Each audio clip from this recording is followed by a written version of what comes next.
Hello जो good evening ma'am. Good evening ma'am. Good evening ma'am. Exercise किया था तुम लोगों ने कल, सेंटर ऑफ मास कोलिजन वगैरह। Yes ma'am. चल, तो हम लोग एक बार मॉड्यूल से क्वेश्चंस उठा देख लेते हैं कि किस तरीके के क्वेश्चंस होते हैं। तो एक दो क्वेश्चंस वहां से सॉल्व कर लेते हैं। स्क्रीन तो ऑलरेडी शेयर्ड है।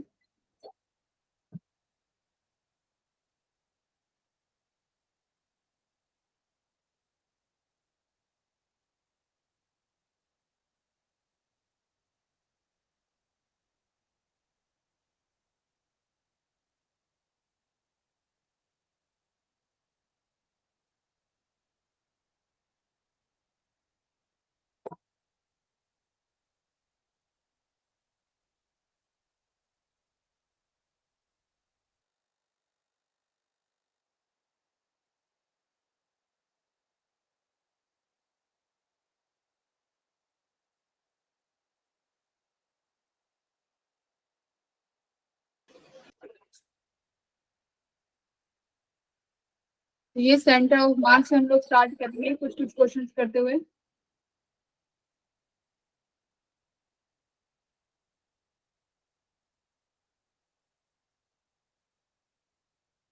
सेंटर ऑफ मास, देखो सेंटर ऑफ मास क्या होता है कि मतलब हम एक एक बॉडी में एक ऐसा पॉइंट लेके चलते हैं, मानते हैं कि जहाँ पे हम सपोज कर सके कि सारा का सारा मास इस पॉइंट पे कलेक्ट है ना। ऐसा पॉइंट जहाँ पे सारा मास सिस्टम का कंसंट्रेटेड है, ऐसा पॉइंट हम लोगों को फाइंड करना पड़ता है, उसी को बोलते हैं सेंटर ऑफ मास। तो सेंटर ऑफ मास कैसे, अगर पॉइंट पार्टिकल्स हैं तो पॉइंट पार्टिकल्स के लिए तो हम डायरेक्ट लिख सकते हैं कि अगर ये एक पॉइंट पार्टिकल है तो इसका मान लो तुमने यहाँ से ओरिजिन से तुमने डिस्टेंस मान लिया r1 है, ठीक है। ये कोई पार्टिकल है, इसका तुमने ओरिजिन से डिस्टेंस मान लिया, पोजीशन वेक्टर सपोज करो r2 है। तो इसका सिंपल सिंपल तुम लोग कैसे लिखते जाओगे, इसका लिखते जाओगे। फिर हमें क्या चाहिए, हमें चाहिए इन सबका एक ऐसा पॉइंट कि जहां पर मास कंजर्व्ड हो, पूरे सिस्टम का कंसंट्रेटेड हो, है ना। तो हम क्या करते हैं, सिग्मा MIRI इस तरीके से लिखते हैं और फाइंड करते हैं सेंटर ऑफ मास पूरे सिस्टम का। अगर डिस्क्रीट पार्टिकल हो तो उसके लिए कैसे फाइंड करेंगे, ये तो पॉइंट पार्टिकल्स है ना, जैसे position of centre of mass 2 particle. तो बहुत बेसिक क्वेश्चन यहाँ से बनते हैं सेंटर ऑफ मास का पोजीशन फाइंड करने के लिए। जैसे ये दो पार्टिकल है M1 M2 मान लो, इनका पोजीशन सेंटर ऑफ मास का कहीं इस पॉइंट पे है जो कि M1 से R1 दूरी पे है और M2 से R2 दूरी पे है। तो यहाँ से अगर तुमसे बोला जाए कि R1 और R2 बताओ, तो देखो कैसे यहाँ से जो तुम्हारा R है वो इनवर्सली प्रोपोर्शनल होगा 1/m के। कैसे, यहाँ से सेंटर ऑफ मास से लिया है तो MI sigma RI equals to 0। Hence, the center of mass is the point about which the sum of mass movement of the system is 0। तो इसलिए इसको हम लोगों ने यहाँ पे 0 माना है। तो R क्या हो गया, इनवर्सली प्रोपोर्शनल टू 1/m हो गया, ठीक है। तो अगर आपको R1 निकालना है तो R1 किसके, देखो इनवर्सली प्रोपोर्शनल है, तो R1 किससे ज्यादा क्लोजेस्ट है, M1 का है। पर हम क्या लेंगे, इनवर्सली है तो M2 वाला लेके चलेंगे। तो M2 यहाँ पे हम लिखते हैं टोटल मास मल्टीप्लाई बाय, यहाँ पे आएगा ये पूरा distance which is R1 and R2 का टोटल R। तो यहाँ से तुम क्या कर सकते हो, किसी भी पॉइंट से एक पार्टिकल का डिस्टेंस निकाल सकते हो। ये सेंटर ऑफ मास, और सबसे ज्यादा क्लोजेस्ट सेंटर ऑफ मास किसके होगा, जो पार्टिकल तुम्हारा नियरेस्ट होगा। ये थोड़ी सी थ्योरी है। अब आता है एक शिफ्ट में, कि मान लो मैंने सेंटर ऑफ मास को, एक शिफ्ट वाला क्वेश्चन आएगा जैसे कि पेपरों में आते हैं, कॉन्सेप्ट भी है। जैसे मान लो ये तुम्हारा M2 है और ये एक पार्टिकल है M1, इनका कहीं पे जो सेंटर ऑफ मास पहले यहाँ था, ठीक है। अब मैंने सेंटर ऑफ मास को सपोज करो यहाँ पर शिफ्ट कर दिया x डिस्टेंस की दूरी से। तो x डिस्टेंस की दूरी से सेंटर ऑफ मास शिफ्ट कर दिया। अब मेरा सवाल है कि मुझे बताओ कि मुझे M2 को कितना शिफ्ट कराना पड़ेगा कि मेरा सेंटर ऑफ मास, है ना, चेंज ना हो। तो कैसे करते हैं उनको, जैसे कि मेरे पास एक क्वेश्चन है नॉर्मल फाइंड।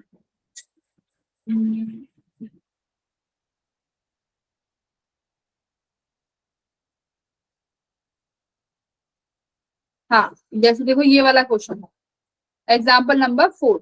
एग्जाम्पल नंबर 4 क्या कह रहा है कि सपोज करो तुम्हारे पास दो पार्टिकल्स हैं जिनका मास m1 एंड m2 है। If the first particle is pushed towards the centre of mass, जैसे मान लो इनका सेंटर ऑफ मास पहली पोजीशन इनकी इनिशियल यहाँ पे थी m1 और m2, ठीक है। देखो स्टार्टिंग पोजीशन ये थी m1 और m2 इनिशियल। अब मैंने क्या किया, इनका सेंटर ऑफ मास कहीं यहाँ पे लाई कर रहा है। आपने क्या किया, जो पहला पार्टिकल है उसको सेंटर ऑफ मास के तरफ थोड़ा सा डी डिस्टेंस पुश कर दिया। अब आप चाहते हो कि जो सेंटर ऑफ मास है वो चेंज ना हो, है ना। सेंटर ऑफ मास की जो पहले पोजीशन है वही रहे। मान लो पहले पार्टिकल से वो x1 दूरी पे है, जैसे यहाँ दिखाया हुआ है, दूसरे पार्टिकल से वो x2 की दूरी पे है।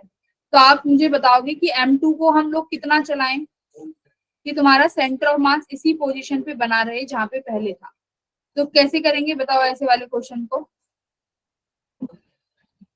इस वाले क्वेश्चन में जैसे अभी तुमने R1 निकाला था, कैसे निकाला था, R1 equals to m2 upon m1 plus m2 into r, है ना, टोटल डिस्टेंस ये था। अब यहाँ पे देखो ये क्या था, RCM। अगर मैं इस चीज को डेरिवेट करूं कि सेंटर ऑफ मास में वो r से डिफरेंशिएट करूं कि सेंटर ऑफ मास में कितना चेंज आया है, तो सेंटर ऑफ मास में कितना चेंज आया है, यहाँ पे कोई चेंज नहीं आना है ना। इस तरीके से पोजीशन निकालनी है कि कोई चेंज ना आए।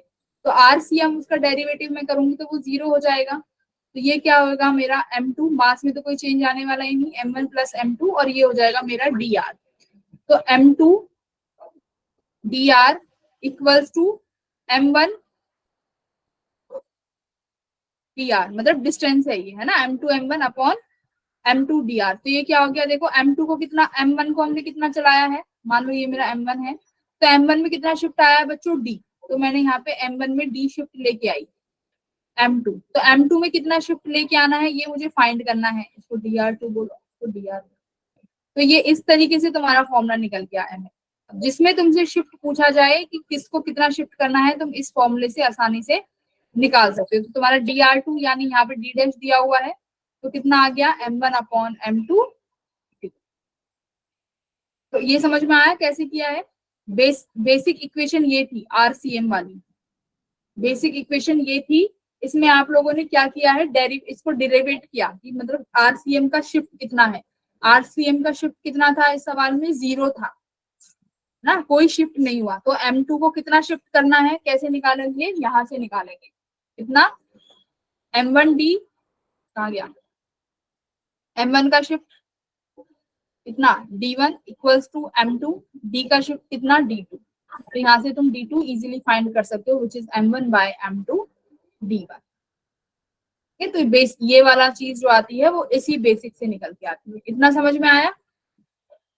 फोर्थ क्वेश्चन शिफ्ट वाला, Yes, ma'am. बाकी के बच्चे बोलो शिफ्ट वाला आया समझ, फुल लग रहे हो, हैंड रेज करो जिसे नहीं आया। देखो बेसिक्स तो बेसिक क्लियर होनी चाहिए, क्योंकि मैं यहाँ पे एकदम ही बिल्कुल ऐसे नहीं पढ़ाऊंगी कि तुम्हें 0 से स्टार्ट करो, है ना। तो बेसिक थोड़ा आना चाहिए सेंटर ऑफ मास का या किसी का भी।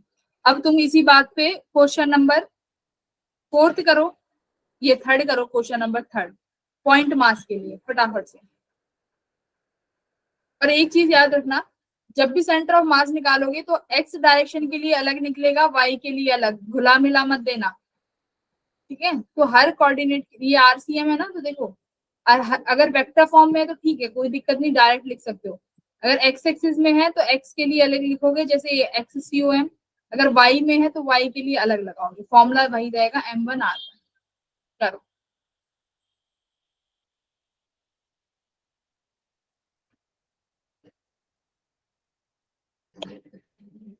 तो ओरिजिन देखो, मान लिया तुमने D पॉइंट। अब आपको निकालना है, देखो पार्टिकल्स वाई डायरेक्शन में भी है और एक्स एक्सिस में है।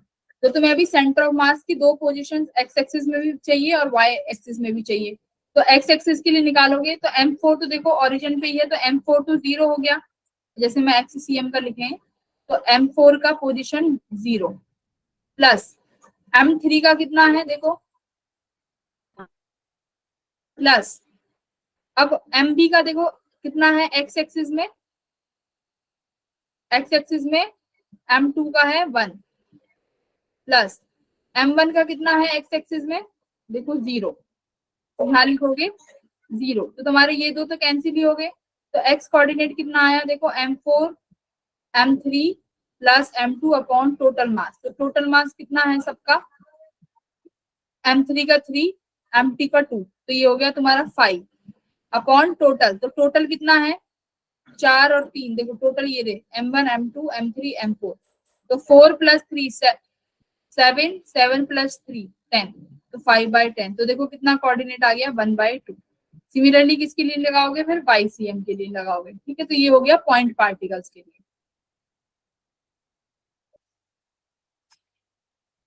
कॉन्टिन्यूअस डिस्ट्रीब्यूशन के लिए क्या करेंगे, फॉर्मूला देखो कॉन्टिन्यूअस डिस्ट्रीब्यूशन के लिए क्या है, यहाँ पे तुम्हें एलिमेंट लेना आना चाहिए। तो XCM YCM यानी हर एक्सिस का अलग से निकालना पड़ेगा सेंटर ऑफ मास। तो एक्स एक्सिस के लिए कैसे निकालोगे, एक्स डीएम यानी एक स्मॉल पार्टिकल लिया तुमने पहले, फिर उसके बाद पूरे का टोटल मास, तो एक्स डीएम बाय डीएम। ये डीएम क्या है, total mass of the particle, जो भी पार्टिकल है जो भी सिस्टम है उसका टोटल मास। तो ये तो क्या हो जाएगा टोटल मास, तो मान लो सिस्टम का मास m है, और ये क्या हो जाएगा एक्स डीएम। और x क्या है बच्चों, x क्या है ये, what is the x,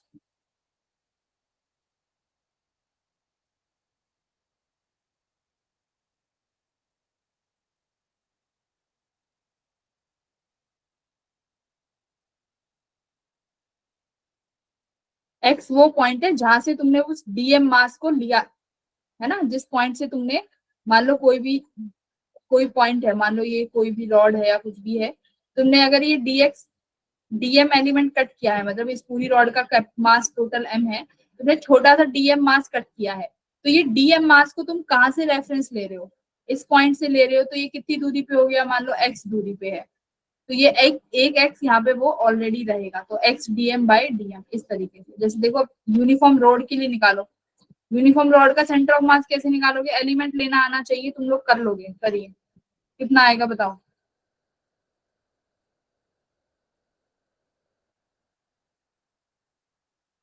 rod का लो एक बार, रिवीजन हो जाएगी तुम लोगों की, करके देखो। रॉड का निकालो सेंटर ऑफ मास, छोटा डीएम काटो, मान लो यहाँ से ये डिस्टेंस, ये पूरी डिस्टेंस लेंथ एल है इसकी, ये यहाँ से एक्स दूरी पे है, एक्स डीएम अपॉन 1/m। ये डीएम कितना हो जाएगा, कितने, ये डीएम कितना है, मान लो ये जो तुमने एलिमेंट कट किया है डीएक्स एलिमेंट है, तो मास पर यूनिट लेंथ m/l हो गया, तो इस dx एलिमेंट का कितना हो जाएगा m/l dx। करो, ठीक है, जैसे ये रहा x एज इट इज, इस छोटे से dx एलिमेंट का मास कट किया, तो पर यूनिट मास, और इसे छोटे से एलिमेंट का कैसे निकालेंगे, मास पर यूनिट लेंथ इंटू छोटू एलिमेंट dx, तो एज इट इज लिख दिया। ये dm था यानी टोटल मास, ये बाहर आ गया। इंटीग्रेट कहाँ से करेंगे, मुझे सारा मास चाहिए, मतलब ये छोटा मास, ये छोटू छोटू छोटू छोटू छोटू छोटू सबको ऐड करते जाओ, और कहाँ से कहाँ तक ऐड करोगे इस मास को, इसकी पूरी लेंथ कहाँ से स्टार्ट होगी, 0 से लेके एल तक, तो ये 0 से लेके एल तक आपने इंटीग्रेट कर दिया। देखो इसका सेंटर ऑफ मास कहाँ आया है, बीचों बीच, इस रॉड का सेंटर ऑफ मास बीचों बीच आया है, यानी L/2 पे। तो इस तरीके से तुम किसी भी चीज का सेंटर ऑफ मास निकाल सकते हो, जैसे कि सेमी सर्कुलर रिंग, बहुत इंपॉर्टेंट है। देखो सेमी सर्कुलर रिंग का भी, सेमी सर्कुलर रिंग का मास तुम्हारा यहाँ पे आता है वाई एक्सिस में, ठीक है, वाई एक्सिस में आएगा। तो कैसे, सिंपल सा वो कट किया तुमने, क्या करना है, देखो तुम्हें नहीं पता, एक्स एक्सिस में तो आएगा ही नहीं, यहाँ तो कुछ है ही नहीं, तो मास यहाँ पे कहीं पे लाई करेगा, तो यानी अब तुम YCM निकालोगे, ठीक है। तुमने लिखा डीएम y अपॉन 1/m, ये फॉर्मूला तुम्हें आता है। अब रिंग के केस में क्या कट करेंगे बताओ, एक छोटू सा एलिमेंट कट किया, मान लो यहाँ पे है ना, ये छोटू एलिमेंट कट किया, और यहाँ पे मैंने इसको ऐसे कर दिया, ये मान लो d थीटा है, तो ये छोटू एलिमेंट की जो डिस्टेंस है dx किसके बराबर होती है बच्चों, आर्क लेंथ,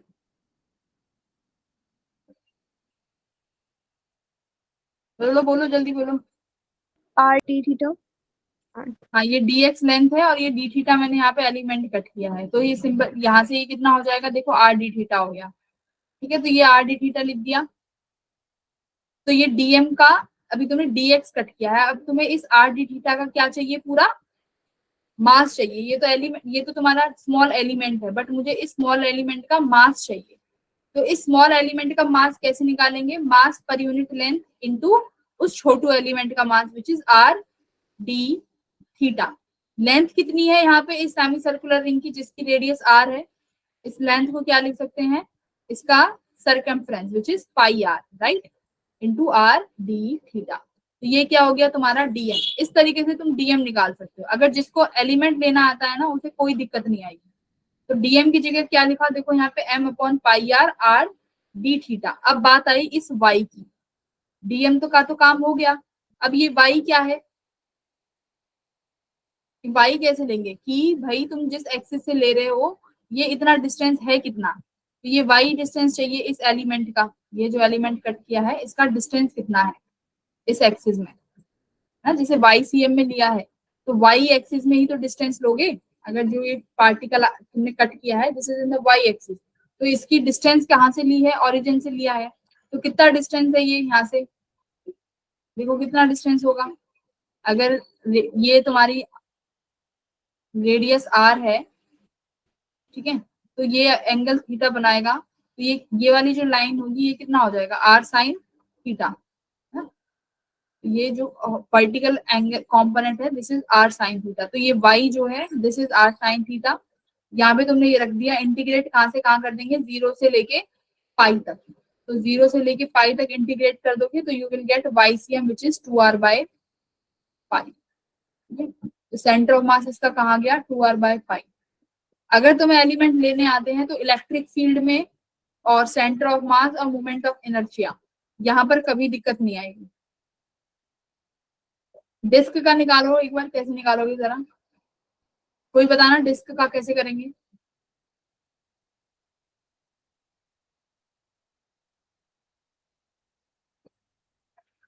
बताओ, आइडिया दो, डिस्क का कैसे निकालेंगे। डिस्क किससे मिलकर बनी है बच्चों, concentric rings.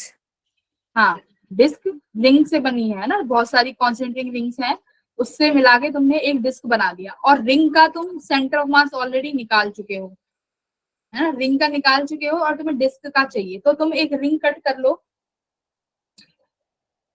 और उस रिंग का तुम्हें YCM ऑलरेडी नोन है। तो जैसे इस क्वेश्चन में देखो, एक ऑलरेडी इन्होंने एक रिंग कट करी हुई है यहाँ पे, ये रिंग कट करी हुई है। इस रिंग की विड्थ है, जो थिकनेस है वो dx है, और रेडियस मान लो, वो रेडियस जो है वो x रेडियस पे है। ठीक है, तो देखो ऐसी बहुत सारी रिंग होंगी जो यहाँ से लेके यहाँ पर फाइनली r तक जाएंगी।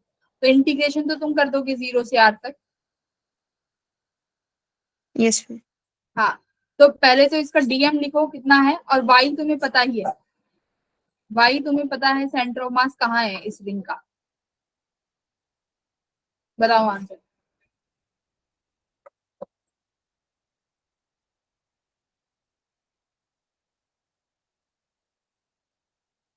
इस रिंग का डीएम देखो कैसे लिखेंगे, मास पर यूनिट लेंथ इनटू थिकनेस, जो भी उसकी थिकनेस है। अब देखो मास पर यूनिट लेंथ, अब ये रिंग कट करी है तो इस रिंग का एरिया कितना होगा, 2 pi x.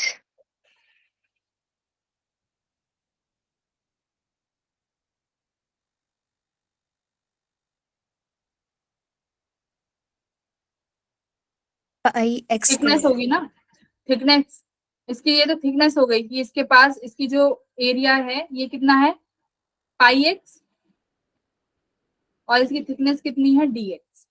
तो मुझे इस रिंग का वो ये मिल गया एलिमेंट, ठीक है, इस रिंग का ये एलिमेंट है स्मॉल पाई एक्स dx। अब मास पर यूनिट एरिया कैसे निकालेंगे, मास पर यूनिट एरिया कितना हो जाएगा इस डिस्क का, m pi r square by 2। तो 2 ये ऊपर चला गया, तो ये आ गया इसका dm। इस केस में तुम मास पर unit length simple pi r से नहीं ले सकते, क्योंकि वो रिंग के केस में ही होगा सिंपल। जैसे ये रिंग के केस में पाई आर लिया है, ये रहा थिकनेस पाई आर dx। और ये पूरा डिस्क का एरिया है, तो डिस्क के एरिया के लिए मास पर यूनिट जो निकालोगे वो मास ये 2D ऑब्जेक्ट की तरह आ जाएगा। तो मास पर यूनिट एरिया होगा which is pi r square by 2। जो रिंग होती है वो तुम लेंथ एलिमेंट भी मान सकते हो ना, क्योंकि वो एक लेंथ ही है, but disc is a 2D element, तो यहाँ पे मास पर यूनिट एरिया होगा जिसमें हम सिग्मा का यूज करते हैं। मास पर यूनिट एरिया हुआ, थिकनेस कितनी हो गई इसकी रिंग की पाई एक्स डी एक्स, तो तुम्हें डीएम मिल गया। तो 1/m डीएम मैंने निकाल लिया 2m upon pi capital R square pi x D x. अब बच्चों बात रही y की, इसका YCM तुम्हें पता ही है कहाँ पे आएगा, ये जो y है ना, ये कितना तो 1 निकाला था लास्ट में 2r, तो इसका डिस्टेंस इसका रेडियस x है 2x अपॉन पाई, है ना। अब इसको रिंग को कहाँ तक इंटीग्रेट करोगे भाई, पहली रिंग बनेगी सेंटर पे बिल्कुल 0 पे, और जो सबसे लास्ट वाली रिंग बनेगी वो कितनी रेडियस पे बनेगी, r रेडियस पे, तो कहाँ से कहाँ इंटीग्रेट कर देंगे 0 से r। देख लो, करो इंटीग्रेशन, बताओ आंसर क्या है।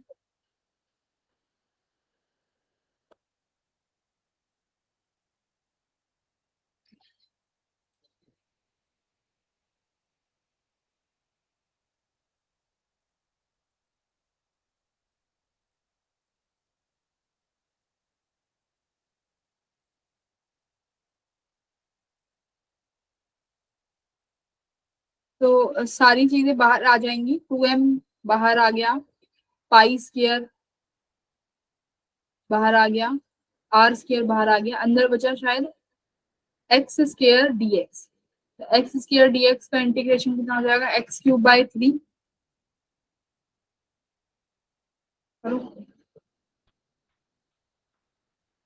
m से m देखो बाहर, ये 2m ले आए तुम, एक m बाहर है, और ये यहाँ से आ गया तुम्हारे पास पाई स्क्वायर आर स्क्वायर बाहर, ऊपर से कितना बाहर आ गया 2m ले लिया, पाई एक्स पाई बाहर आ गया, और एक ये 2 बाहर आ गया, तो ये 4 हो गया, अंदर बचा तुम्हारे पास x square d x I think. तो देखो क्या क्या, m से m कैंसिल हो गया, एक पाई से एक पाई कैंसिल हो गई, तुम्हारे पास बचा 4 अपॉन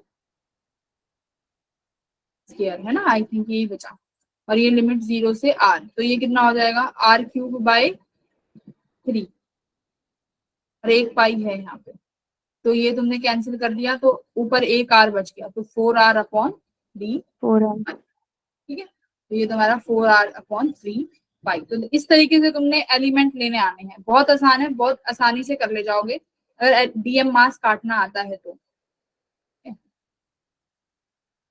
अब ये देखो रेक्टेंगुलर और स्क्वायर, ये बहुत इंपॉर्टेंट है, तो इनको देखो कैसे है, ये ऐसे हैं, इनका एक्सिस ऑफ सिमेट्री से ही सेंटर ऑफ मास डिसाइड हो जाता है, जैसे कि ये यूनिफॉर्म, जो यूनिफॉर्म तुम्हारा स्क्वायर हो गया, यूनिफॉर्म रेक्टेंगल हो गया, तो इनका क्या होगा सेंटर पे ही लाई करेगा देखो, और ये सर्कुलर प्लेट है, इसका भी सेंटर पे ही लाई करेगा। 2D बॉडी का देखो, जिनके पास थिकनेस नहीं है उसकी सेंटर ऑफ मास को, अब आया सबसे बेस्ट क्वेश्चन, ये देखो यहाँ पे इसका पॉइंट नंबर 3, ये क्वेश्चन बहुत इंपॉर्टेंट है, ध्यान से देखो क्वेश्चन, इस तरीके के क्वेश्चन क्या है, इफ सम मास ऑफ, इसमें ऐसे क्वेश्चंस गिवन होंगे कि मान लो तुम्हारे पास ये टोटल एक बॉडी है, इसका मास m है, और इसका कहीं पे सेंटर ऑफ मास यहाँ पे लाई कर रहा है इनिशियली। अब तुमने क्या किया, इसका इतना जो है पार्ट तुमने रिमूव कर दिया, ठीक है, this part of the circle is removed. तो हम आपको बताना है कि जो नया सेंटर ऑफ मास है वो कहाँ पर आएगा। तो नया सेंटर ऑफ मास देखो किस तरीके से निकाल सकते हो, कैसे निकालेंगे, है एरिया के, एरिया मान के निकाल सकते हो आप लोग। जैसे मान लो ये पहले इनिशियली ये पूरा सर्कल था, ठीक है, इसके पास पूरा मास m था, और इसका सेंटर ऑफ मास यहाँ था, तो सेंटर ऑफ मास शिफ्ट कर जाएगा, कितना शिफ्ट करेगा वो बताना है। जब आप लोगों ने मान लो ये पूरा मास m है, तो तुमने यहाँ पर नेगेटिव कुछ मास रख दिया, जिससे ये चीज जो है होलो बन गई, है ना, होलो होलो हो गया, यहाँ पे कोई मटेरियल नहीं है, पहले मटेरियल था, सॉलिड था, अब यहाँ कोई मटेरियल नहीं है, तो मास कहाँ की तरफ शिफ्ट होगा, पहले तो मुझे ये बताओ, लेफ्ट या राइट, सेंटर ऑफ मास कहाँ शिफ्ट होगा, लेफ्ट में। लेफ्ट में, वेरी गुड, क्योंकि यहाँ पर तुम्हारे पास क्या है मटेरियल है, और ये तुम्हारे पास होलो है, तो सेंटर ऑफ मास जहां पर ज्यादा मास होगा वहां पर जाने चाहेगा। ठीक है, तो सेंटर ऑफ मास का शिफ्ट कैसे निकालेंगे इस केस में? देखो, जो आपके पास इनिशियल एरिया था उसका सेंटर ऑफ मास कहाँ लाइक एरिया था, मतलब जैसे पूरा एरिया इसका, सॉरी इसका पूरे सर्कल का एरिया मान लो A1 है, ठीक है। अब इस सर्कल का सेंटर ऑफ मास कहाँ लाई कर रहा है, उसका कोऑर्डिनेट लिखना है।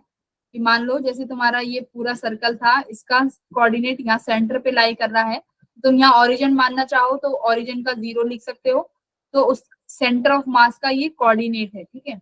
माइनस कर दोगे जो एरिया रिमूव हो गया है, तो जो एरिया रिमूव हुआ है उसका एरिया, ठीक है, जो मास रिमूव हुआ है उसका एरिया लिखना है। अब जो एरिया रिमूव हुआ है, जैसे ये छोटा मान लो ये -m है, इसका अलग से देखो कि इसका सेंटर ऑफ मास कहाँ लाई करेगा। जैसे इसका सेंटर ऑफ मास भाई इसके सेंटर में लाई करेगा, तो अब देखो कि इस नई जो स्मॉल बॉडी है इसका सेंटर ऑफ मास ये है, बट तुम्हारा और इनिशियली ये था, तो इन दोनों के बीच में ये कितना गैप है, ये लिखोगे यहाँ पे, यानी ये R2 हो गई। अपॉन क्या करना है, दोनों का एरिया माइनस कर दो, A1 माइनस A2। तो इस तरीके से तुम्हें ये क्वेश्चंस अटेम्प्ट करने हैं, ठीक है। तो एक बार ये वाला क्वेश्चन है, ये जरा करके बताओ मुझे, इसका सेंटर ऑफ मास कहाँ आएगा।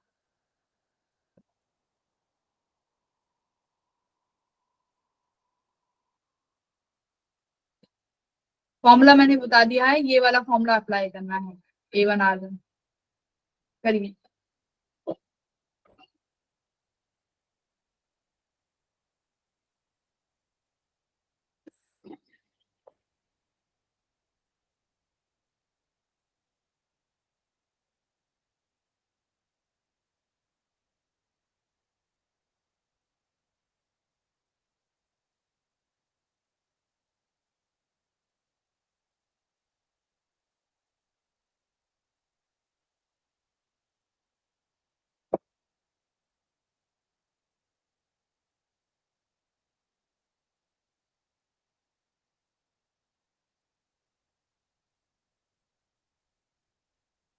करो इसमें।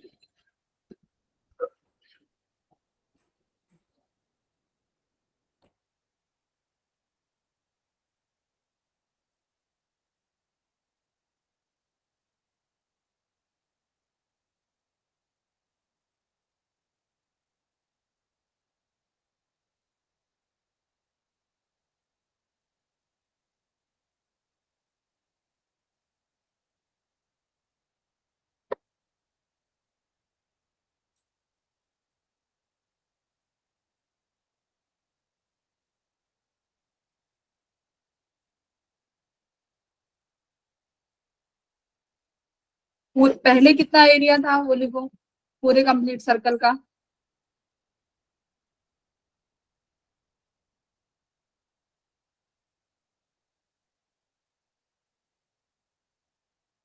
पाई ए स्क्वायर। हाँ, और वो ओरिजिन पे लाई, इसका सेंटर ऑफ मास कहाँ पे है, देखो इसके सेंटर पे, तो सेंटर का ओरिजिन कंसिडर कर लो।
Ma'am -a/6।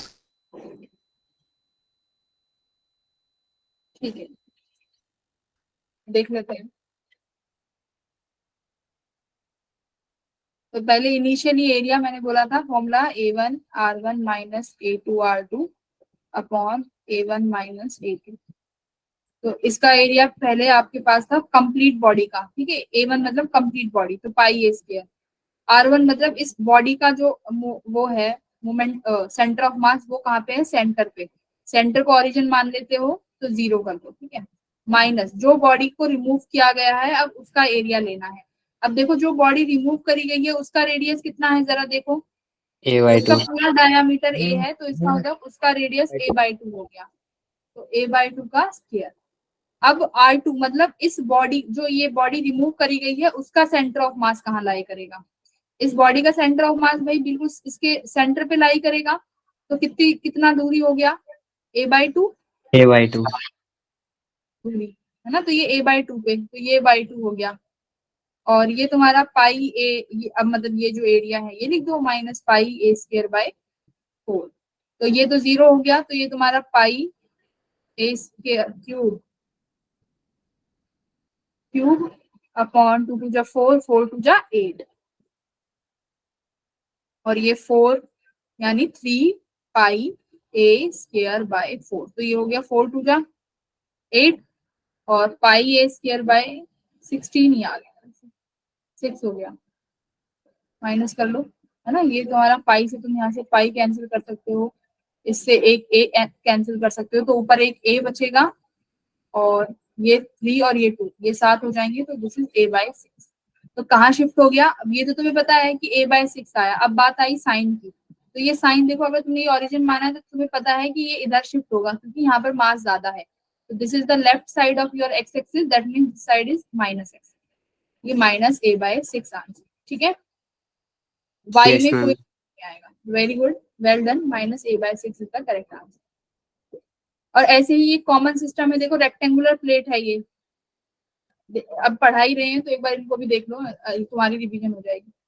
और जैसे कि क्या हुआ, रेक्टेंगुलर प्लेट है, इस प्लेट का कहाँ पे लाई करेगा, बिल्कुल सेंटर पे, ठीक है। क्योंकि ये एक ऐसी प्लेट है जो कि यूनिफॉर्म मास सिस्टम है जिसका। ट्रायंगुलर प्लेट का कहाँ पे लाई करेगा, सेंट्रॉइड, यानी बेस से h/3 ऊपर, ठीक है? ये यहाँ पे h/3 डिस्टेंस पे। हम पढ़ चुके हैं डिस्क का और इसका। ये 2 4 रह गए हैं, इन्हें देख लेना। कोन का कहाँ पे है, शेल का R/2 होगा। ये बहुत इंपॉर्टेंट है, शेल का R/2।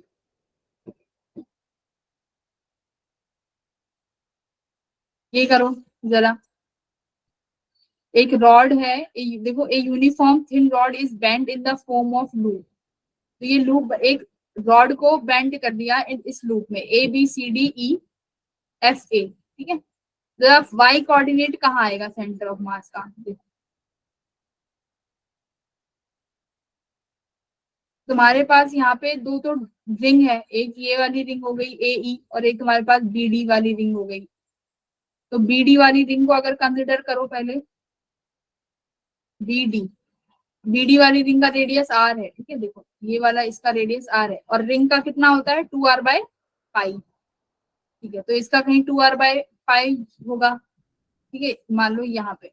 अब जो ये नीचे वाली रिंग है इसका कितना हो जाएगा, इसका 2R/पाई होगा। करके देखो कैसे निकालोगे।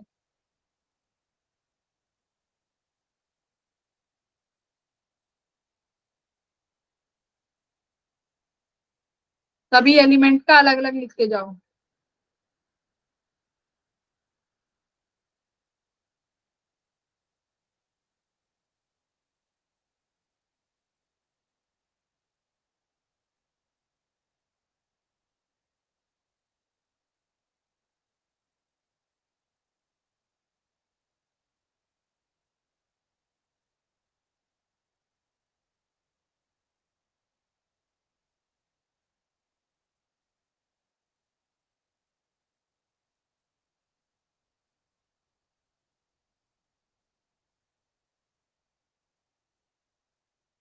भी करना है इसके बाद।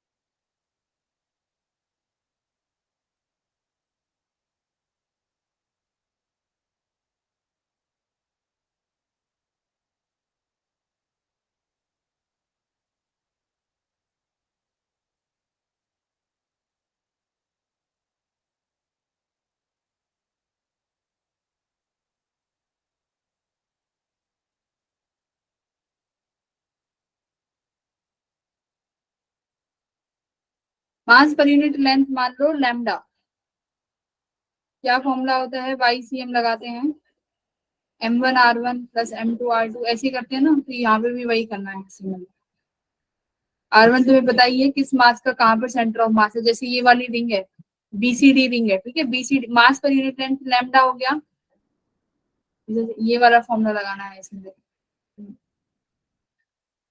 फॉर्मूला दिखा देते हैं, ये फॉर्मूला जिसमें लैमिनार बॉडी होती है उसका सेंटर ऑफ मास कैसे निकालेंगे, ये इस तरीके से, M1R1 plus M2R2 plus M3R3, और मास पर यूनिट एरिया लेना चाहो तो उसको हम एरिया से भी बोल सकते हैं, A1R1 plus A2R2 plus A3R3, ठीक है, तो इस तरीके से। तो मैं मास को क्या ले लेते हैं, मास पर यूनिट एरिया ले लेते हैं, तो इसको ऐसे करो, इस वाले क्वेश्चन सिमिलर।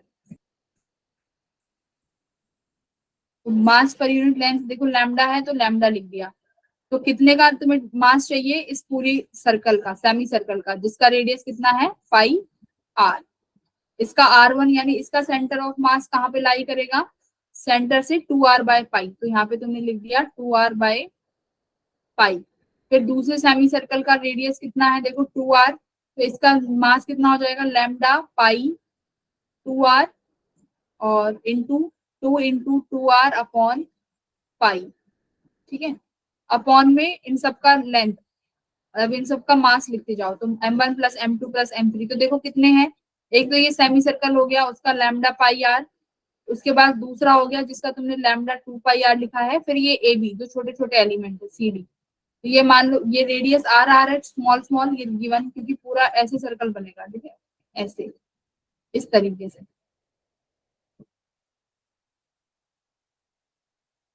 ये R और ये R, तो ये हो गए दूसरे particle lambda R plus lambda R plus lambda pi R plus lambda pi 2r, तो ये हो गया तुम्हारा टोटल मास। अभी देखो यहाँ पे माइनस साइन क्यों लगाया है, बताओ जरा, माइनस साइन क्यों है ये, इसको ऐसे मान लो कि ये पूरा एक लार्ज सर्कल है, ठीक है,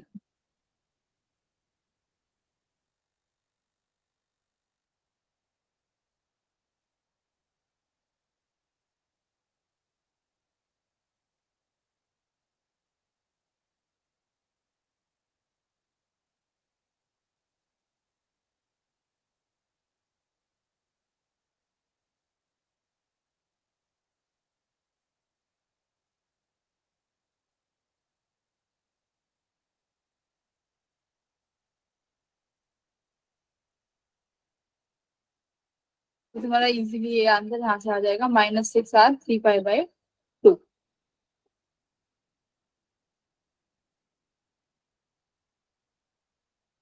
अब आ जाते हैं कोलिजन वाले क्वेश्चन पे।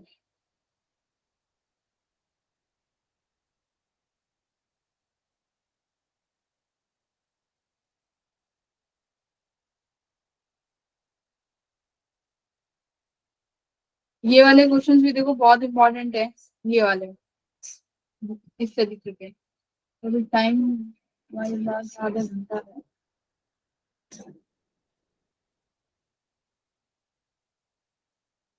ऐसे वाले क्वेश्चंस आते हैं जिसमें मूवमेंट कंजर्व करके करते हैं, सेंटर ऑफ मास को मोमेंटम कंजर्व करके, बताओ।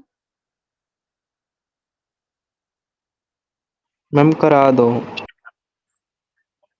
कि जैसे मान लो एक बोट है, एक बोट दोनों एंड्स पे दो इंसान खड़े हुए हैं, और बोला जाए कि एक इंसान अगर दूसरे एंड पे चला जाएगा तो सेंटर ऑफ मास में कितना शिफ्ट आएगा, उस तरीके के क्वेश्चंस करे होंगे बहुत सारे।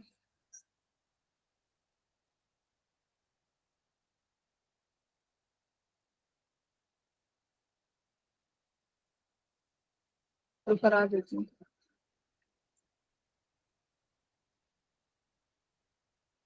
ये सेंटर ऑफ मास वाला नहीं है, मोमेंटम कंजर्व वाला था। देखो इसमें क्या होता है, जब एक कोई भी सेंटर ऑफ मास है, सपोज करो, इसमें क्या चीज हम लोग पहले थ्योरी में क्या समझना चाहिए, सेंटर ऑफ मास मान लो या क्रेस्ट पे होगा, मान लो अगर कोई भी बॉडी है, सुनो, कोई भी बॉडी है, उस पे मैं कह रही हूँ कि उस पे एफ नेट 0 है, या मैं कह रही हूँ उस पे एफ एक्सटर्नल 0 है, एफ नेट नहीं एफ एक्सटर्नल मान लो, इस बॉडी पे एफ एक्सटर्नल 0 है, तो बच्चों क्या उसका सेंटर ऑफ मास एक्सिलरेट करेगा? क्या एक्सिलरेशन आएगी अगर एफ एक्सटर्नल 0 है? तो तुम्हारा जो सेंटर ऑफ एफ एक्सटर्नल 0 है, इसका मतलब एक्सिलरेशन 0 है ना? कोई भी तुम्हारा सेंटर ऑफ मास एक्सिलरेट नहीं कर रहा है। इसका मतलब अगर centre of mass initially rest पे है तो सेंटर ऑफ मास रेस्ट पे रहेगा। अगर सेंटर ऑफ मास किसी वेलोसिटी से मूव कर रहा है तो उसी वेलोसिटी से मूव करता रहेगा, है ना? उसमें कोई एक्सिलरेशन नहीं आएगी, तो एक्सिलरेशन 0 हो जाएगी। और एफ एक्सटर्नल 0 है तो सिंपल सी बात है, तुम्हारे पास जो मोमेंटम है वो भी कंजर्व रहेगा, है ना? तो m r m b equals to m1v1 plus m2v2 plus m3v3, ये सब क्या रहेंगे? ये कांस्टेंट हो जाएंगे। ये क्या होता है? सेंटर ऑफ मास का। तो सेंटर ऑफ मास का जो तुम्हारा मोमेंटम है ये क्या रहेगा? कंजर्व रहेगा इफ एफ एक्सटर्नल इज 0। तो ये चीज सोच के चलो यहां से। अब इस तरीके के क्वेश्चंस हैं, जैसे ये क्या कह रहा है, देखो, एक man of mass m is standing on a platform. ये एक प्लेटफॉर्म पे ये इंसान खड़ा हुआ है। Keep ton is standing on a platform of mass m, इस प्लेटफॉर्म का मास m है। Kept on a smooth ice, मतलब ये आइस के ऊपर रखा हुआ है प्लेटफॉर्म, ठीक है। If the man start moving on the platform with a speed v relative to the platform, ठीक है, तो प्लेटफॉर्म की वेलोसिटी से, प्लेटफॉर्म के रिलेटिव ये v वेलोसिटी से मूव कर रहा है, तो with what velocity to the ice does the platform recoil. तो इसमें देखो मोमेंटम कंजर्व रहेगा यहाँ पे, क्योंकि जो भी ये सिस्टम है ना, ये इसमें कोई एक्सटर्नल फोर्स नहीं लग रहा है, ये v वेलोसिटी से यहाँ मूव कर रहा है। तो तुमसे पूछा है कि जो ये पूरा ये आइस का ये ब्लॉक, ये है जो प्लेटफॉर्म, ये किस वेलोसिटी से मूव करेगा? तो कैसे निकालोगे? मोमेंटम को कंजर्व करके, तो मोमेंटम कंजर्व करके निकालो निकालो इसको। कोई फोर्स नहीं है तो the linear momentum should be constant, तो निकालो। पहले सब रेस्ट में थे। मोमेंटम अगर निकालना चाहो इस मैन का जिसका मास m है, स्मॉल m, तो इसका स्मॉल मास ये भी पहले रेस्ट में था, कोई वेलोसिटी नहीं। पहले तुम्हारा तुम्हारा ये प्लेटफॉर्म भी रेस्ट में है, कोई नहीं। बाद में तुम्हारा जो ये स्मॉल m पार्टिकल है, ये v वेलोसिटी से मूव कर रहा है, किसके रिस्पेक्ट में? देखो, विद रिस्पेक्ट टू प्लेटफॉर्म, ठीक है। तो प्लेटफॉर्म के रिस्पेक्ट में v वेलोसिटी से मूव कर रहा है। velocity of man with respect to ground minus velocity of platform with respect to ground, तो इस तरीके से निकालो। ये आइस है, that means this is ground, ये आइस को ग्राउंड मानो।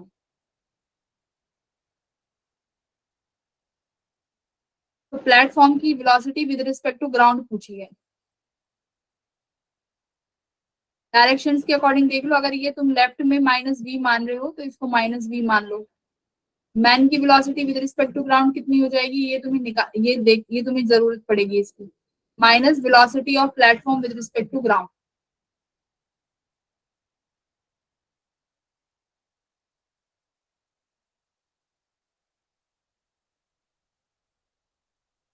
क्या मान लेते हैं? देखो, अब मैं क्या मान लू कि जैसे ये इंसान इधर v वेलोसिटी से मूव किया, तुम्हारा प्लेटफॉर्म में मान लेती हूँ यहाँ पे कितनी वेलोसिटी से मूव कर जाएगा? मान लो u वेलोसिटी से मूव कर गया, ठीक है। किस डायरेक्शन में? देखो, इस डायरेक्शन में।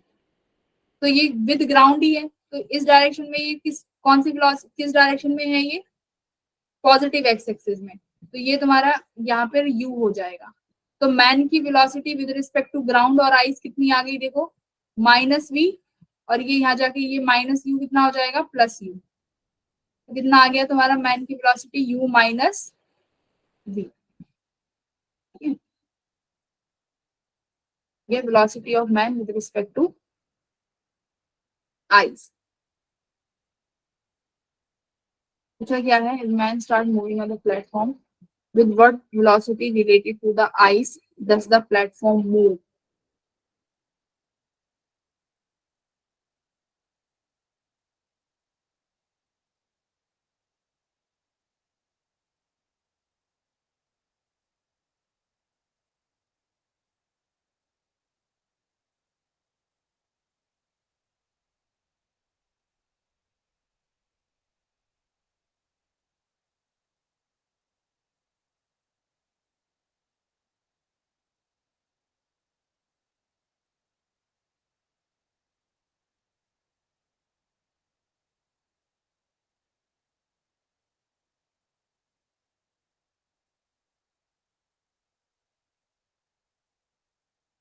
तो मोमेंटम में रख दो वैल्यूज मास के साथ, वेलोसिटीज निकल गई है, मास के साथ वैल्यूज रखते जाओ।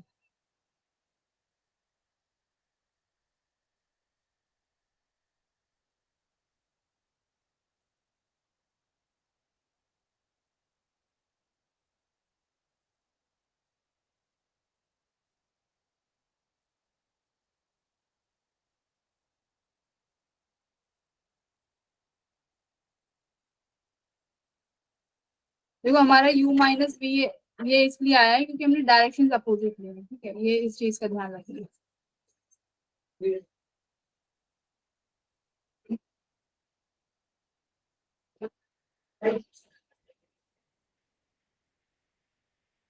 तो मोमेंटम कंजर्व करना है स्मॉल m, यानी मैन का मास, उसकी वेलोसिटी कितनी है विद रिस्पेक्ट, ये जितनी भी वेलोसिटीज है ना बच्चों, ये हमेशा तुम्हें विद रिस्पेक्ट टू ग्राउंड लेनी है।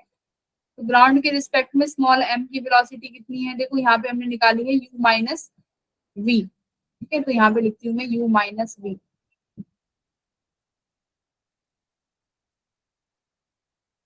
प्लस मैन की वेलोसिटी कैपिटल M, प्लेटफॉर्म की velocity with respect to ground कितनी मानी थी मैंने, u, ठीक है, u मानी, तो इसको अपोजिट में कर दोगे तो ये कितना हो जाएगा, तुम्हें किसकी वेलोसिटी निकालनी थी, कैपिटल V, जो भी निकालना है यहाँ से तुम निकाल सकते।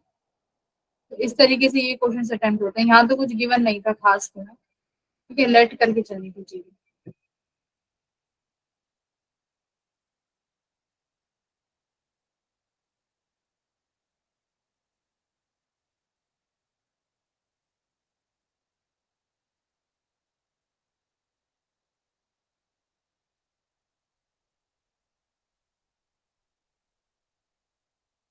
वाली कर लेना, कोलिजन पे आ जाओ, ये रहा।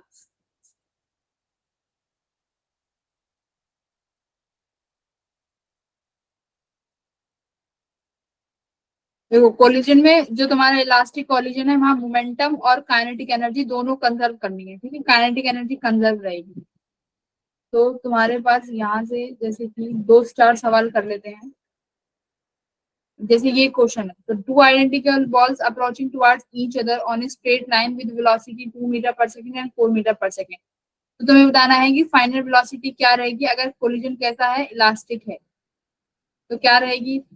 दोनों देखो कैसी बॉल्स हैं, आइडेंटिकल बॉल्स हैं। तो कोलिजन में क्या होता है, अगर इलास्टिक कोलिजन है और आइडेंटिकल बॉडीज हैं तो उसमें वेलोसिटीज क्या हो जाती हैं, एक्सचेंज हो जाती हैं। तो यहाँ पर क्या हो जाएंगी, वेलोसिटी एक्सचेंज हो जाएंगी। कैसे आई हैं ये चीजें, देखो ये यहाँ से आया है, हमारे 4 स्पेशल केस बनते हैं 1D में, ये रहा। जब तुम्हारे पास सेम पार्टिकल्स हैं, सेम पार्टिकल्स में और तुम्हारे पास ये इलास्टिक कोलिजन्स हैं, यहाँ पर क्या हो जाएंगे, दे एक्सचेंज देयर वेलोसिटीज, तो इस केस में इनकी वेलोसिटीज एक्सचेंज हो जाएगी, ठीक है। तो ये यहाँ पर ये वाला फॉर्मूला लगा है।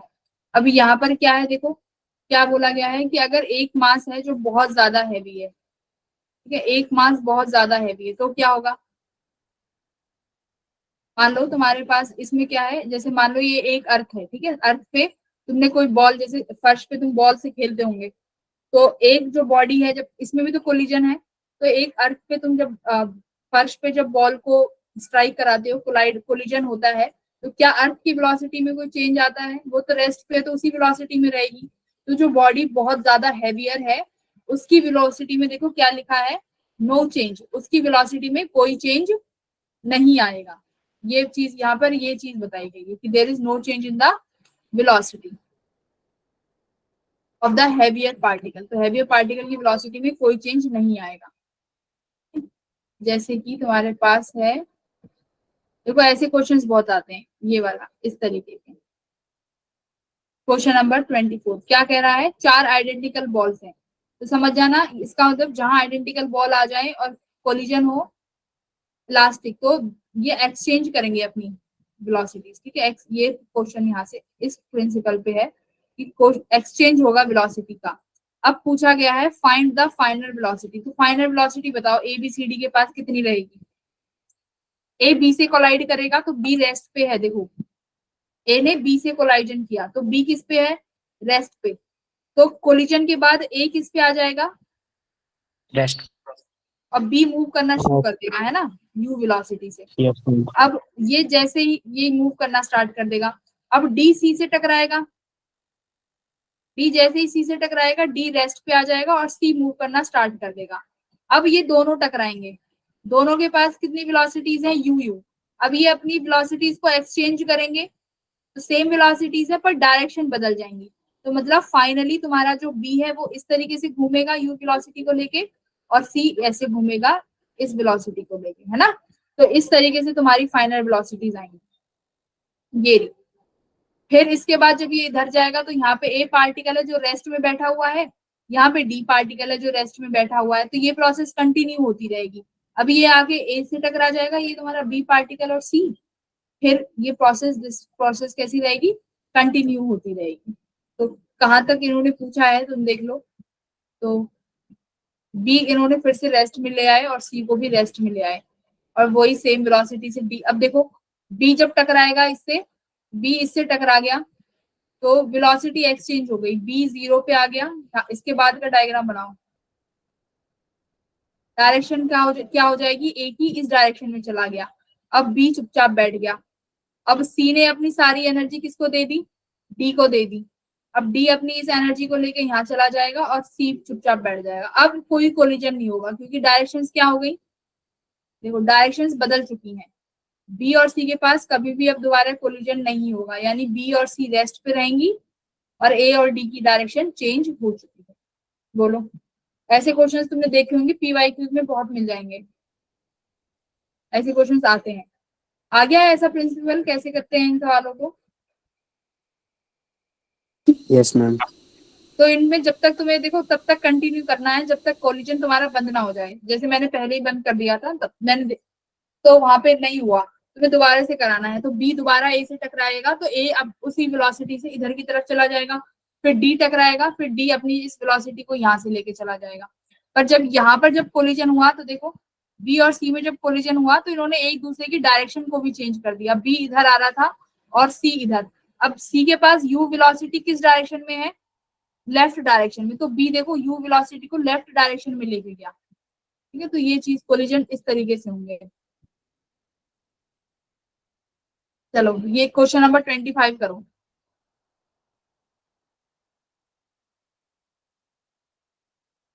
प्लास्टिक सिटी का कोई यूज नहीं था उसमें, ठीक है।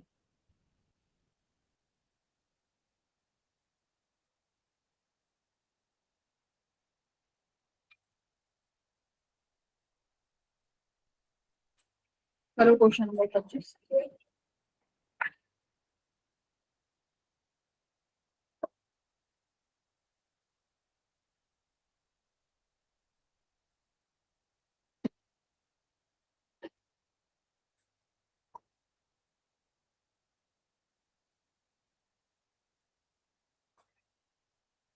करो क्वेश्चन नंबर 28 करो।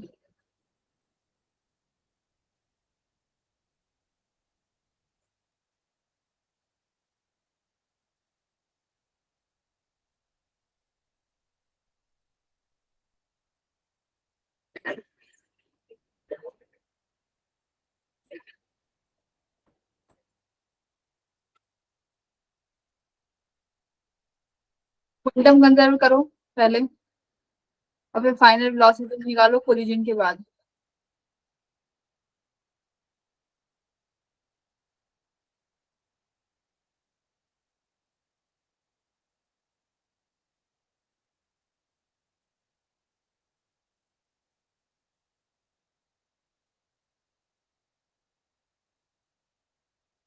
कोएफिशिएंट ऑफ रेस्टिट्यूशन का से एक इक्वेशन बनाओ। एक इक्वेशन तो मोमेंटम से आ गई, ये इक्वेशन बन, तो दूसरी इक्वेशन भी चाहिए होगी। तो दूसरी इक्वेशन कैसे बनाओगे, कोएफिशिएंट ऑफ रेस्टिट्यूशन से क्या होता है, वेलोसिटी ऑफ सेपरेशन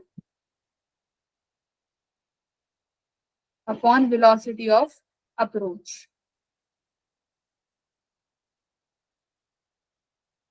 तो अप्रोच किस वेलोसिटी से कर रही है, देखो ये रही अप्रोच वेलोसिटी, तो इसकी कितनी है 2v और इसकी वेलोसिटी, क्वेश्चन फॉर्मूला क्या होता है, u1 माइनस u2 है तुम्हारा v2 माइनस v। फॉर्मूला एक बार देखने के मुझे फॉर्मूला याद नहीं पता।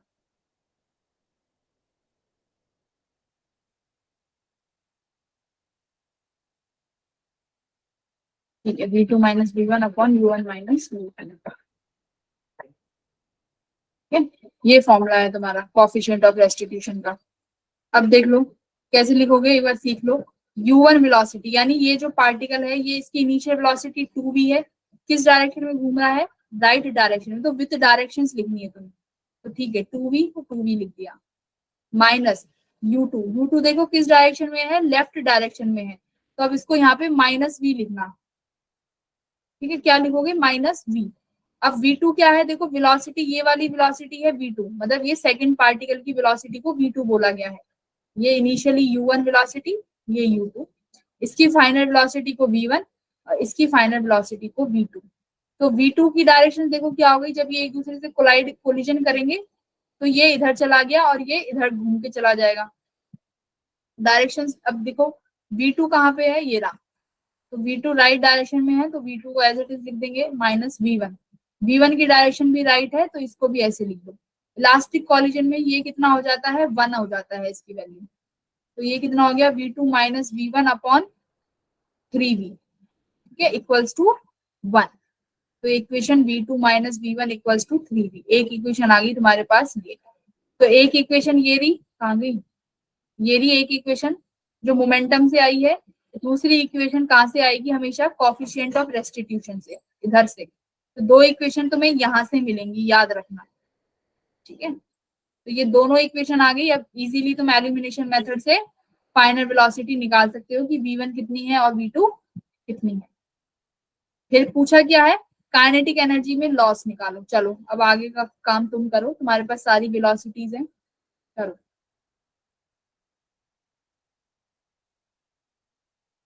फ्रैक्शन कैसे निकालते हैं?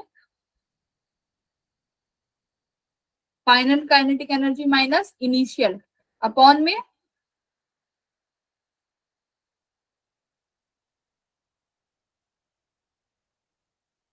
इनिशियल। हम भी स्केयर आ रहा है। नहीं, मैं कह रहा हूँ अपॉन में इनिशियल आएगी ना, इनिशियल काइनेटिक एनर्जी। हाँ, अपॉन में initial kinetic energy, very good. तो फ्रैक्शन किसी भी चीज का फ्रैक्शनल चेंज कैसे निकालेंगे? चेंज मतलब kinetic energy final minus kinetic energy initial upon में कंपेयर कहाँ से करेंगे? इनिशियल से। तो ये तुम्हारा चेंज हो जाएगा। परसेंटेज फॉर्म में निकालोगे तो 100 से मल्टीप्लाई कर। तो ये तो इनिशियली माइनस फाइनल 0 आ गया। कुछ क्रॉस चेक करो आ रहा है कि नहीं 0।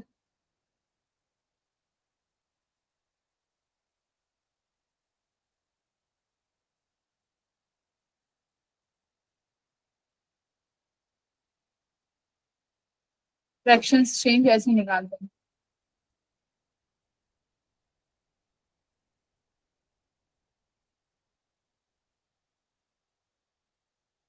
अब देखो, जैसे ही अभी क्वेश्चन नंबर 26 है, ये वाला करना, जैसे ही तुम्हारा ये आंसर 0 आ जाए। ये अच्छा सवाल है। 26 करो, आंसर बताओ 26 का।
26 में देखो क्या करना है कि एक फ्रिक्शनलेस सरफेस है जिसपे तुम्हारे पास एक जो बॉल है वो मास m से v वेलोसिटी से मूव कर रही है, दूसरी बॉल सेम मास है, मतलब आइडेंटिकल बॉडीज हैं जो कि रेस्ट पे है। ठीक है, अब बोला है the kinetic energy of the ball after the collision is 3/4 of the original. Kinetic energy है जो कोलिजन के बाद 3/4 रह गई है। तो कॉफिशिएंट ऑफ रेस्टिट्यूशन बताना है। तो देखो इस केस में कॉफिशिएंट ऑफ रेस्टिट्यूशन 1 नहीं होगा। अगर 1 होता तो वेलोसिटीज क्या हो जाती, कंप्लीटली एक्सचेंज हो जाती। मैंने क्या बोला है, अगर इलास्टिक कोलिजन परफेक्टली है तो उसमें कॉफिशिएंट ऑफ रेस्टिट्यूशन 1 होता है, जिसमें कि क्या होगा, अगर पार्टिकल्स आइडेंटिकल हैं तो वेलोसिटीज एक्सचेंज हो जाएंगी, तो ये वाला 0 हो जाता और ये v वेलोसिटी से मूव करने लग जाता, बट ऐसा नहीं हुआ। तो वही पूछा है, तो बताओ इसका मतलब कॉफिशिएंट कितना है रेस्टिट्यूशन का, तो कितना होगा, वही निकालना है, बताओ। तो एक तो इक्वेशन बनाओ मोमेंटम से, दूसरी इक्वेशन बनाओ कॉफिशिएंट ऑफ रेस्टिट्यूशन से, और फिर दो वेलोसिटीज निकालो।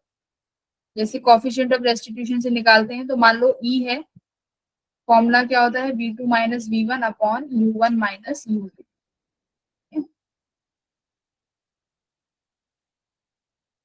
तो v2 v2 देखो इसकी कितनी है, ये v2 कितने माना है इन्होंने, v1 डैश, तो इसको v1 डैश माइनस ये v1 कितना है, देखो v2 डैश, सेम डायरेक्शन में है तो मैं इसको v2 डैश लिख देती हूँ। u1 कितना है v वेलोसिटी से, u2 की वेलोसिटी देखो इस वाले मास की वेलोसिटी कितनी है 0, इसकी वेलोसिटी क्या मान ली 0। तो कॉफिशिएंट ऑफ रेस्टिट्यूशन का क्या फॉर्मूला आया, v1 dash minus v2 dash equals to e v. और एक इक्वेशन कहां से बनेगी तुम्हारे पास, मोमेंटम कंजर्वेशन से। कैसे, m v equals to m v one dash plus m v two dash, तो यानी v equals to v1 dash plus v2 dash. तो यहाँ लिख दो ये v1 dash plus v2 dash equals to v, तो ये कैंसिल हो गया। तो देखो सॉल्व करो ये इक्वेशन जो मैंने यहाँ पे लिखी है, ये वाली इक्वेशन कितना आ रहा है, v1 कितना आ गया, v1 डैश देखो 2v1 dash equals to v equals to e plus 1, तो ये 2 यहाँ चला जाएगा, तो ये तुम्हारे पास v1 डैश आ गया। ठीक है, 1 plus e by 2v। Similarly दूसरी इक्वेशन से क्या निकाल लोगे, v2 डैश निकाल लोगे। तो दोनों आपके पास वेलोसिटीज आ गई। उसके बाद क्या करोगे, इक्वेशन बनाओगे कौन सी, काइनेटिक एनर्जी वाली की, इनिशियल काइनेटिक एनर्जी फाइनल कितनी है 3/4 ऑफ काइनेटिक एनर्जी इनिशियल। तो दोनों के मास हैं, दोनों की वेलोसिटीज हैं, तो कितना आ रहा है निकालो भाई। शांत कैसे पड़े हो, 2 मिनट का सवाल था, इतना लेंथी नहीं था। ई की वैल्यू फाइंड करो।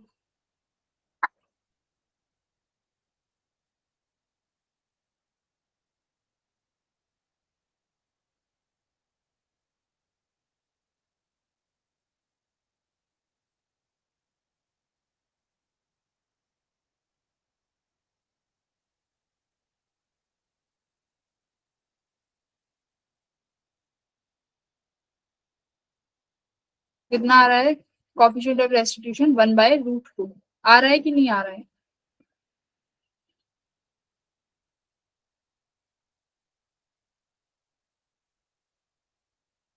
तो समझ में आई कैसे इक्वेशंस बनानी है दो, एक मोमेंटम से दूसरी रेस्टिट्यूशन से। ठीक है,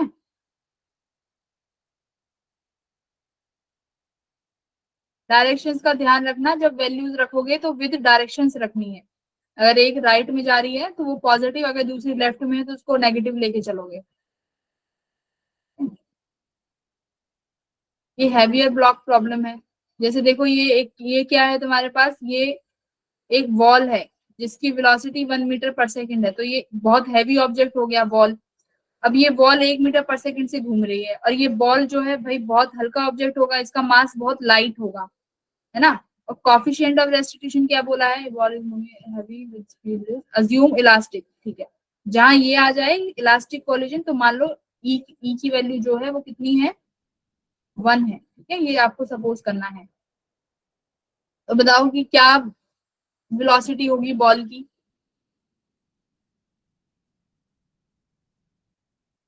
तो इस केस में क्या होगा, ये एक ऐसा केस है कि जो तुम्हारा हैवियर ऑब्जेक्ट है ये भी अब रेस्ट पे नहीं है, ये किस पे है, ये भी मूव कर रहा है, ठीक है। जैसे अर्थ वाला जो एग्जांपल था उसमें क्या होगा, देखो इसमें ऐसे केस होते हैं, जो अर्थ वाला एग्जांपल था उसमें जब कोई भी हैवियर बॉडी है जो रेस्ट पे है, अगर कोई बॉडी आई v वेलोसिटी से, तो वो अपनी वेलोसिटी को क्या करेगी, एक्सचेंज करके वापस चली जाएगी, ठीक है।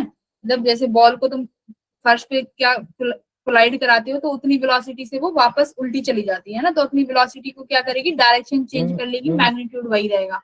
अब इस केस में क्या है, जो हैवियर ऑब्जेक्ट है वो भी किसी वेलोसिटी से मूव कर रहा है, तो अब इस केस में क्या होगा, बोलो, डायरेक्शन वो निकालो, फाइनल वेलोसिटी।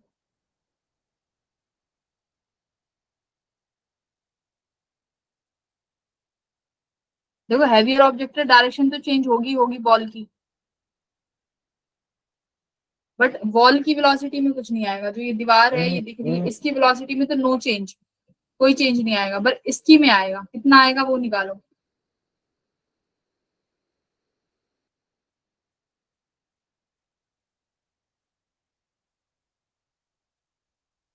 ये भी निकाल सकते हो, ये 1 है, तो u1 minus u2 equals to v2 minus v1। आपको पता है हैवियर ऑब्जेक्ट की बॉडी में चेंज नहीं आता, तो u1 कितना है, 2 लिख दिया। बॉल की ये बॉल कितना है, 1 मीटर पर सेकंड पर दूसरी लेफ्ट की तरफ, तो इसको कितना लिख दू, +1 इक्वल्स टू v2। बॉल की वेलोसिटी, इस बॉल की वेलोसिटी में कोई चेंज नहीं, तो v2 -1 ना, इस लेफ्ट की तरफ है, माइनस v1, तो ये मैंने v1 लिख दिया।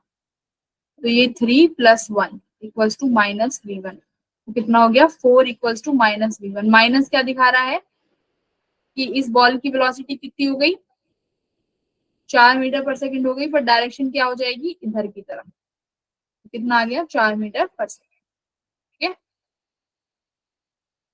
तो ये अगर तुम्हें ये लगाने आ गया तो आधे से ज्यादा क्वेश्चन तुम्हारे यहीं से सॉल्व हो जाएंगे। बोलो ठीक है कि नहीं। हाँ, तो ये दो कॉन्सेप्ट तुम्हें याद रखने हैं कि एक तो मास सेम है, आइडेंटिकल है, तो अगर इलास्टिक कोलिजन है तो वेलोसिटीज एक्सचेंज, हैवियर बॉडी है तो उसकी वेलोसिटी में कोई चेंज नहीं आएगा।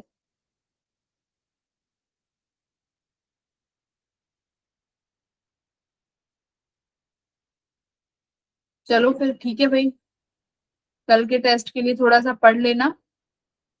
12th का, 11th का तो हम लोगों ने कर लिया है, अब कल थोड़ा सा 12th का देख के टेस्ट अपना दे सकते हो।